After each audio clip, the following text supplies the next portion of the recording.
পৃথিবীর কোন অঞ্চলের মানুষের এই দুঃসাহস থাকা উচিত না যে বাংলাদেশের মানুষকে ধর্মীয় সম্প্রীতি শিখাইতে আসবে। এই সাহস কারোর থাকা উচিত না।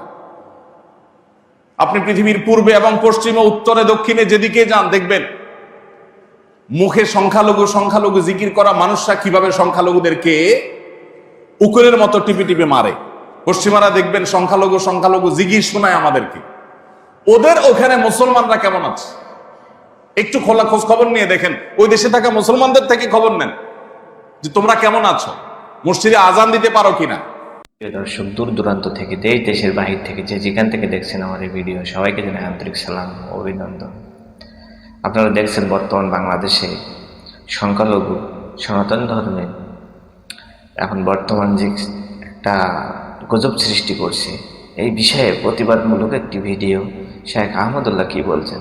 অন্য অন্য দেশে দেখেন মুসলমানেরা আজান দিতে পারে না, কত বছর হয়ে যাচ্ছে, তারপরে নামাজ পড়তে পারে না। সেই হিসাবে বাংলাদেশে হিন্দুরা আমি মনে করি জামায় আদরে আছে। আর তারা যে এখন এই বিবৃত সৃষ্টি করতেছে, দেশের মধ্যে অরাজক সৃষ্টি করতেছে, এটা আসলে কতটুকু যুক্তিসঙ্গত? তো আমরা দেরি না করে শেখ আহমদুল্লাহর কাছ থেকে শুনবো এই সংখ্যালঘুদের আসলে পরিণতি, শেষ পরিণতি কি হবে। মন চাইলে একটা মসজিদ খুলতে পারো কিনা, অথচ আমার এদেশে খ্রিস্টানরা তাদের ধর্ম পালন করছে, হিন্দুরা তাদের ধর্ম পালন করছে, মুসলমানরা পারলে তাদের সম্প্রীতি দিচ্ছে, পারলে পাহারাদারি করছে তাদের মন্দির যাতে হামলা শিকার না হয়। এটা সেই দেশ। এদেশের মানুষকে এই সেকুলারিজম গিলায়া, ওই ট্যাবলেট খাওয়াইয়া আমাদেরকে মানুষ বানানোর প্রয়োজন না। আমরা আগে থেকে মানুষ আছি আলহামদুলিল্লাহ। বরং সংখ্যাগরিষ্ঠ মানুষ এদেশের ধর্মপ্রাণ। হিন্দুরাও ধর্মপ্রাণ, মুসলমানরা ধর্মপ্রাণ। হিন্দুরা তাদের ধর্মে, মুসলমানরা তাদের ধর্মে ধর্মপ্রাণ। অতএব রাষ্ট্র পরিচালনার যে মূল সংবিধান, সে সংবিধানে যদি ধর্ম বিশ্বাসের প্রতি শ্রদ্ধাবোধ থাকতো, তাহলে এদেশের ধর্মপ্রাণ মানুষদেরকে রাষ্ট্র অন করত, তারা রাষ্ট্রকে অন করত এবং রাষ্ট্র অনেক বেশি এগিয়ে যেতে পারত। 24-এর এই পরিবর্তনের পেছনে আপনারা জানেন যে এদেশের ধর্মপ্রাণ মানুষদের কি পরিমাণ অবদান আছে। সেই আবু সাইদের ফেসবুক ওয়ালে যদি আপনি যান, আপনি তার লাইনে লাইনে দেখতে পাবেন কতটা ধর্মপ্রাণ সে ছিল। এভাবে একটা একটা করে আপনি যদি দেখেন, অগণিত মাদ্রাসার ছাত্ররা এখনো তাদের চোখ নাই, হাত নাই, পাও নাই, তারা হসপিটালের বেডে কাতরাচ্ছে। আমি পত্রিকার কোন পাতায় দেখিনি তাদের অবদানকে শ্রদ্ধার সাথে উল্লেখ করতে, কিন্তু হসপিটালের বেডে বেডে গিয়ে আমি নিজের চোখে দেখেছি তাদের কষ্টগুলো। আপনি এখনো গেলে অনেক জায়গায় দেখতে পাবেন। সে 71-এ যা হয়েছে, এখনো যেন আবারও সেটা না হয়, আবারও যেন আমাদের চেতনাকে যেন হাইজ্যাক করা না হয়। এই জন্য আমাদেরকে একটু সজাগ থাকতে হবে। এই নতুন বাংলাদেশ গড়ার যে সংকল্প বা স্বপ্ন দেখছে তরুণরা, আমরা তাদের জন্য দোয়া করি, আল্লাহ তাদের সেই স্বপ্নকে বাস্তবায়ন করার তৌফিক দান করুন। শোষণের হাত থেকে আল্লাহ আমাদের প্রিয় মাতৃভূমিকে মুক্ত করুন। আমাদেরকে যেন কোনো ক্ষমতাসীন শক্তিরা যেন শোষণ না করে। আমরা যেন এমন কিছু নেতা পাই, এমন কিছু মানুষ পাই, তারা কারা হবে আমরা জানি না। আল্লাহ যাদেরকে দিয়ে এদেশের মানুষের নসিবে ভালো কিছু দিবেন, আল্লাহ তাআলা তাদেরকে আমাদের জন্য উপযুক্ত হিসেবে কবুল করে নিন। আমরা জানি না কারা কোত্থেকে আসবে, কিন্তু এই তরুণরা স্বপ্ন দেখাচ্ছে যে আর নয়, জুলুম বহুত হয়েছে। যারা যখন ক্ষমতা থাকবে, থানাগুলো সব তাদের কন্ট্রোলে থাকবে, ডিসি অফিসগুলো তাদের কন্ট্রোলে থাকবে, সংবাদ মাধ্যম তাদের পক্ষে সাফাই গাইবে। এই তেল মারামারি বহুকাল চলেছে এদেশে, এদেশকে ধ্বংস করেছে এরা। আমরা প্রকৃত বাস্তবতাকে তুলে আনতে চাই। এই জন্য এই নতুন বাংলাদেশ গড়ার ক্ষেত্রে বিশেষ করে আমি যেটা বলেছিলাম, সামান্য কিছু মানুষ যারা 1%ও না, এদেশের রাষ্ট্র থেকে ধর্মকে আলাদা করে ফেলা হোক, রাষ্ট্র থেকে ধর্মকে দূরে ফেলা হোক, এই বিশ্বাসে এদেশের কত 50% মানুষ আছে, 10%। একটা অবাক করা বিষয় কি জানেন? এই জনগণের চেতনা বলে জিগির করা পাবলিককে যদি বলেন যে একটা গণভোট দেন, এরা মরে যাবে, কোনোদিন গণভোট দিবে না। কারণ গণভোট দিলে এরা জানে যে এদেশের ধর্ম, বর্ণ, দল, মত নির্বিশেষে সকল মানুষই ধার্মিক। এদেশে হিন্দুরাও ধার্মিক, মুসলমানরাও ধার্মিক। ধর্ম বিযুক্ত বা ধর্ম মুক্ত সংবিধান এটা এদেশের মানুষ চায় না।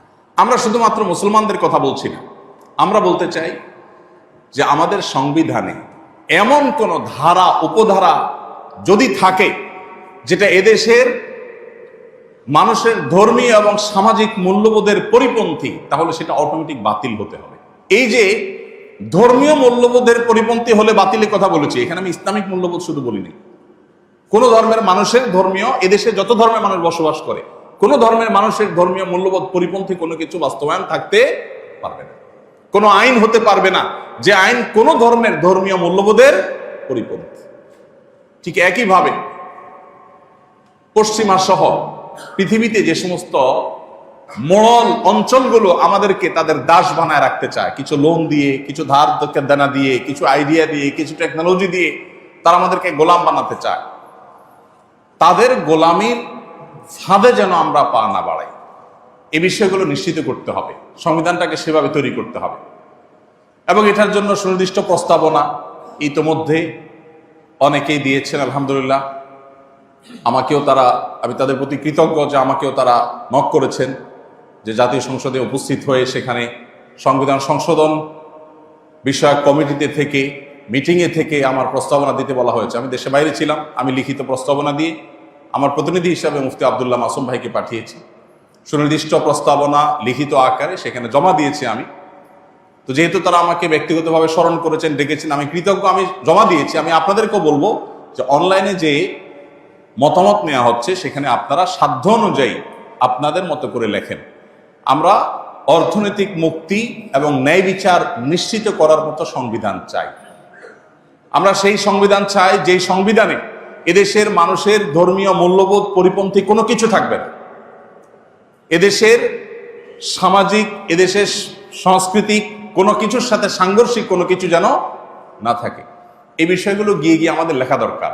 আমরা কি সেকুলার সংবিধান চাই নাকি আল্লাহর প্রতি আস্থা এবং বিশ্বাসের সংবিধান চাই, এই জিনিসটা এখানে বললে হবে না, একে গিয়ে লিখতে হবে। চেষ্টা করবো তো সবাই ইনশাআল্লাহ। এবং সেই সাথে ভাই আমাদের সজাগ থাকতে হবে। এই সুযোগ আবার কোনো কালে আসবে কিনা আমরা জানি না।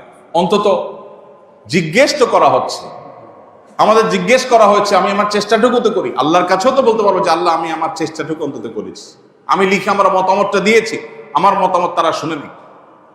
আমরা বরাবর দেখেছি এদেশের 0.1% হবে কিনা সন্দেহ যে মানুষগুলো, সেই মানুষগুলোই ধর্মপ্রাণ মানুষদের রীতি নীতি, তাদের পলিসি, তাদের মূলনীতি সব ঠিক করে দেয়। সে ৭১ তারা করেছে, এখনো সে তারাই সরব আছে এবং তারাই করছে। আমরা আমাদের জায়গায় ভূমিকাটা সঠিকভাবে পালন করতে পারছি না।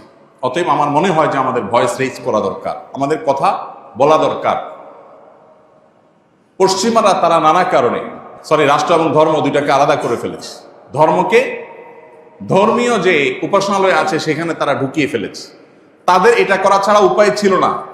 মুসলমানদের অতীতে এমন কিছু নাই যে তাদের ধর্মচর্চা তাদেরকে এগুলো থেকে দূরে রাখে। আপনি স্পেনে মুসলমানদের ইতিহাস যদি পড়েন, আপনি দেখবেন যে স্পেন থেকে মুসলমানদের শাসন আমলে ইমাম কুরতুবী, কর্ডোবা থেকে ইমাম কুরতুবীর মতো মানুষের জন্ম হয়েছে, ইমাম রাগেব ইস্পাহানির মতো স্পেনে জন্ম হয়েছে। ঠিক সেই স্পেনে আবার ইবনে সিনার মতো মানুষেরও জন্ম হয়েছে। মেডিকেল সায়েন্সের প্রাণপুরুষের জন্ম যেরকম হয়েছে, গণিত বিজ্ঞানের যেরকম প্রাণপুরুষের জন্ম হয়েছে, তাফসীর শাস্ত্রের প্রাণপুরুষেরও জন্ম হয়েছে। তাহলে মুসলিমরা রাষ্ট্র এবং সংবিধানে ধর্মীয় বিশ্বাস এবং মূল্যবোধ চর্চা করে তারা রাষ্ট্রকে এগিয়ে নেওয়ার ইতিহাস পৃথিবীতে অনেক পুরনো। অতএব এই যে পশ্চিমাদের শিখিয়ে দেওয়া বস্তা পচা সস্তা চিন্তাধারা যে ধর্মকে রাষ্ট্র থেকে আলাদা করে ফেলো, এটা করে 50 বছরে রাষ্ট্রকে কিছুই তারা দিতে পারে নাই। অতএব এই নতুন করে যে বাংলাদেশ শুরু হয়েছে সেখানে আমরা পুরাতন সেই খিস্তিকে আবার দেখতে চাই না। এদেশের 4 লক্ষ মসজিদের 8 লক্ষ ইমাম মুয়াজ্জিনকে যদি রাষ্ট্র ওন করত, তাদেরকে যেভাবে মসজিদের নেটওয়ার্ক সারা দেশে বিছানো আছে, এতগুলো সরকারি অফিসে তো আপনি চাইলেও তো দিতে পারবেন। প্রতিটা ইউনিয়নের প্রতিটা ওয়ার্ডে যত বড় বড় মসজিদ আছে, যত ইমাম মুয়াজ্জিন আছে, তাদেরকে ট্রেনিং দিয়ে, প্রশিক্ষণ দিয়ে রাষ্ট্রের উন্নয়নে নানামুখী কাজে তাদেরকে লাগানো যেত। ইমাম সাহেবদের নামাজ পড়ানোর বাইরে কোনো কাজ নেই, মুয়াজ্জিন সাহেবের আজান দেওয়ার বাইরে তেমন কোনো কাজ নেই। রাষ্ট্র যদি চাইতো যে আমার দেশের 4 লক্ষ মসজিদের যে নেটওয়ার্ক আছে সারা দেশ, এগুলোকে যদি প্রপারলি ইমাম সাহেবদের ট্রেনিং দিয়ে, মুয়াজ্জিনদেরকে ট্রেনিং দিয়ে রাষ্ট্রের মূল কাজে যদি তাদেরকে ইনভলভ করা হতো, তাহলে রাষ্ট্র অনেকক্ষণ এগিয়ে যেতে পারত। মেম্বার থেকে বলানো যেত, ইমাম খতিবদেরকে দিয়ে বলানো যেত, যেটা মিডিয়া দিয়ে লক্ষ লক্ষ কোটি টাকা খরচ করে বলিও কাজ হয় না, তার চেয়ে বেশি কাজ হতে পারতো।